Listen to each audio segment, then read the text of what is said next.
Ya, ciao.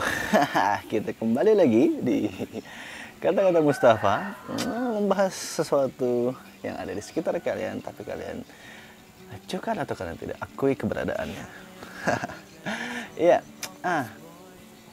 kali ini saya ingin membahas tentang sesuatu yang biasanya kan setelah video agnostik saya membahas sesuatu yang ya agak-agak konspirasi, agak-agak tajam, agak-agak sarkas atau satir gitu ya, yang membahas tentang dunia ini gitu ya.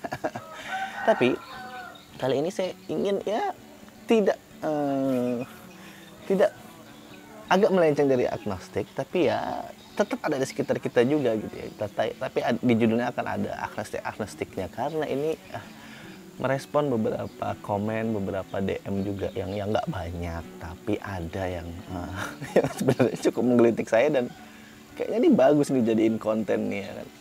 Ya entah ini dianggap sebagai diskusi yang ngalur ngidul, dianggap diskusi yang tidak bernilai, ya nggak apa-apa, kita saling berdiskusi, toh bernilai atau tidaknya semuanya adalah pola pikir kita bersama ya kan, yang mungkin sebenarnya pola pikir kita ini bisa disatukan, tapi ya nggak ketemu benang merahnya aja gitu ya. Dan ya pertanyaan itu adalah, Bang, gimana sih menurut Abang Corona atau COVID-19 ini dari sudut pandang agnostik? Itu secara kesimpulan pertanyaannya, tapi sebenarnya pertanyaannya macam-macam. Ada, Bang, menurut lu agnostik menurut lu yang agnostik, Corona atau COVID itu gimana, Bang? Oh, kucing nih. Bang, menurut lu agnostik ini anggap Corona atau COVID ada nggak sih, Bang? Menurut lu nih, Bang, lu kan agnostik, nggak punya agama nih, Bang, lu percaya konspirasi atau enggak, Bang? Wah, jadi gitulah pokoknya. Dan ya saya cukup tersentuh sebenarnya, cukup senang karena sebagian dari orang-orang yang mengenal sebagai seorang yang memang pembicara atau pemegang paham agnostik. Jadi sekali lagi ini nanti akan saya bahas di video selanjutnya di agnostik bukan agama jilid selanjutnya, di mana saya menjelaskan bahwa tidak semua agnostik itu dinilai, dilihat atau diperspektifkan sebagai sudut pandang filsafat ya. Tidak semua agnostik atau tidak bisa selalu menyamaratakan bahwa agnostik harus dinilai dari sudut pandang filsafatnya gitu ya. Tapi ya bila kita berbicara tentang agnostik yang berfokus pada ketidaktahuan, artinya kita bisa membicarakan segala hal dari sudut pandang ketidaktahuannya dulu. Karena ya nggak semua orang juga ya kan bisa paham filsafat, nggak semua orang bisa tahu apa itu filsafat gitu ya. Apalagi masyarakat awam yang setiap hari jalan dan dia tidak tahu makna hidupnya apa gitu kan. Sehingga melihat segala sesuatu dengan perspektif ketidaktahuan, artinya kita melihat segala sesuatunya itu secara natural, secara netral gitu ya. Dan kalau kita bicara tentang konspirasi, menurut saya konspirasi ini tidak jauh berbeda dengan pseudoscience. Nah, buat teman-teman yang mungkin mau tahu lebih dalam apa itu pseudoscience, mungkin boleh komen atau boleh chat saya atau boleh DM saya. Mungkin saya akan membahas juga lebih mendalam apa itu pseudoscience. Nah, jadi kurang lebihnya seperti ini. Pseudoscience ini adalah sudut pandang ilmiah yang sebenarnya kita belum tahu nih sebenarnya secara ilmu pengetahuan, secara ilmiah ada atau enggak gitu ya. Tapi kita membuat dan melihat coincidence, melihat hipotesa, melihat berbagai macam hal yang menurut kita secara logika bisa dilogikakan. Kan contohnya ini kita bisa arahkan juga pseudoscience.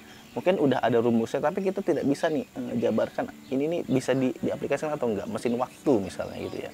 Kita bisa bicara tentang wormhole atau lubang cacing. Kita bisa bicara tentang ekstradimensional, ekstraterestrial. Secara logika ini nyampe di logika kita dan ini koinsidens-koinsidensnya ada. Tapi ya kita nggak bisa membuktikan secara ilmu pengetahuan pastinya gitu ya, secara ilmu pengetahuan absolutnya. Tapi dengan berbagai kemungkinan, secara inilah yang disebut dengan pseudoscience. Jadi kita bisa melihat itu gitu. Dan melihat corona, melihat covid gitu ya, yang kita sering kaitkan, setiap 100 tahun sekali ada pandemi, setiap 100 tahun sekali ada virus dan macam-macam. Ya mungkin kalau kita kembalikan semuanya ke kemanusiaan mungkin ya, dan kita kembalikan ke fakta bahwa memang manusia bisa bertindak tentang apapun dan bagaimanapun yang dia mau, ya kita harusnya bertindak netral saja bahwa ya kejadian seperti ini pasti akan terjadi lagi dan terjadi lagi dan terjadi lagi. Dan layaknya sebuah penyakit ya setiap penyakit memang tidak semuanya langsung ujuk-ujuk kita tahu apa itu begitu ya. Dan ya moving on adalah salah satu tindakan yang harus diterima. Kalau kita bilang ada, ya kita bisa bilang ada. Atau bahkan saat ini banyak virus yang memang kita masih juga nggak ketahui dan belum ganas gitu ya. Bakteri kita masih banyak ketahui yang nggak tahu gitu ya, dan belum ganas juga. Begitu juga dengan parasit dan lain-lain gitu ya.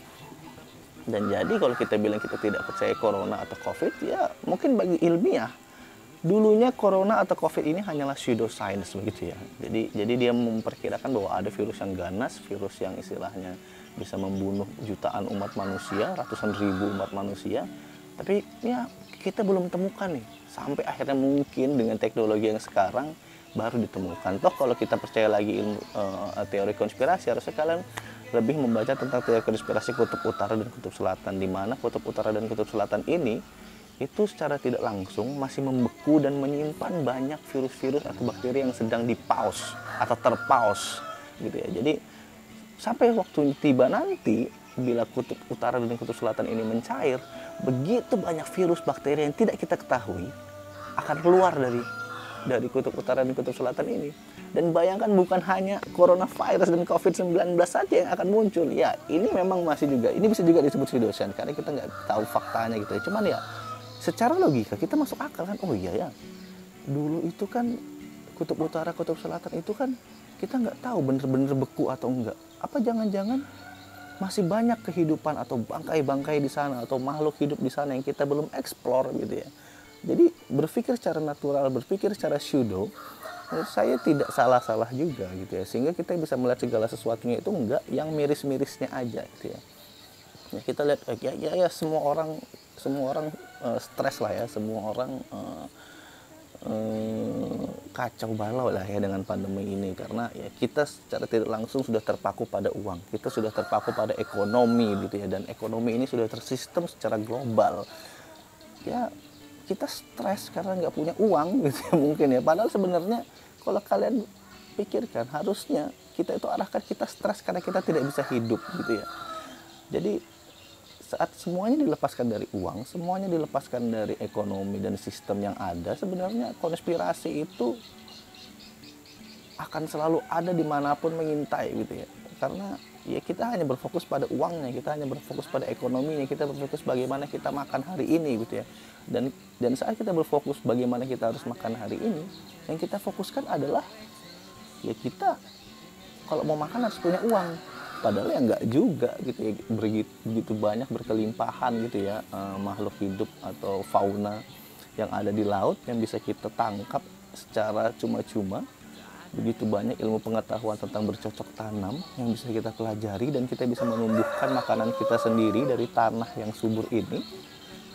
Dan ya kalau kita berpikir secara enteng tentang hal ini, harusnya kita tidak meributkan atau ya meramaikan tentang corona dan COVID-19 ini gitu ya. Dan ya mau bagaimanapun kita hidup di sistem hukum yang sudah dijalankan oleh berbagai macam negara, benua dan bumi begitu ya. Jadi saat ada protokol yang memang harus dipatuhi, ya kita harus ikut dengan protokol itu, karena kita bukan pemimpin gitu ya. Kita ini sementara ini hanya pelipur lara di dunia ini gitu ya. Jadi sampai suatu saat nanti kalau memang kita berkesempatan menjadi orang yang penting bagi orang yang lain, ya pada saat itu juga mungkin kita bisa mengambil kendali bahwa ya kita harus melakukan sesuatu yang kurang lebih masuk akal dan berguna untuk sekitar kita. Jadi kalau kalian bilang harus percaya atau tidak percaya tentang corona dan COVID-19, saya akan percaya. Saya percaya corona ini dan COVID-19 ini ada, tapi kita anggap pola pikirnya menjadi lebih simpel lagi, lebih sederhana lagi. Yang lebih utama adalah bagaimana saat ini kita bisa berfokus menjadi manusia yang lebih berguna di tengah pandemi ini. Ya, saat ini saya mencoba masih bersepeda hampir setiap hari.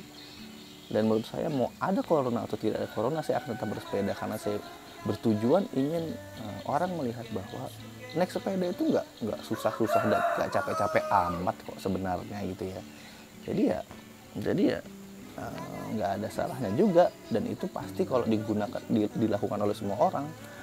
Kita sudah melewati satu fase yang disebut dengan melewati fase polusi gitu ya, karena ya saat ini lihat aja lah, di sebagian kota-kota besar hampir jarang kita lihat langit yang biru dan langit yang cerah gitu ya, karena memang tertutup oleh polusi. Jadi fokus untuk lebih berguna lagi, fokus untuk lebih sederhana lagi menjadi manusia, dan netral melihat keadaan sekitar. Ciao.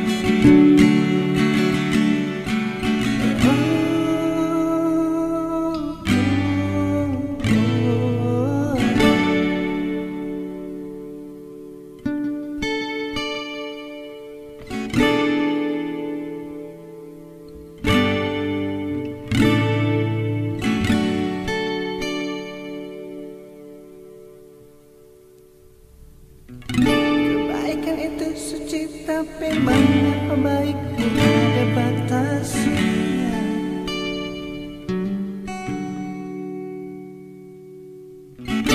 Kebaikan tak terbatas katamu.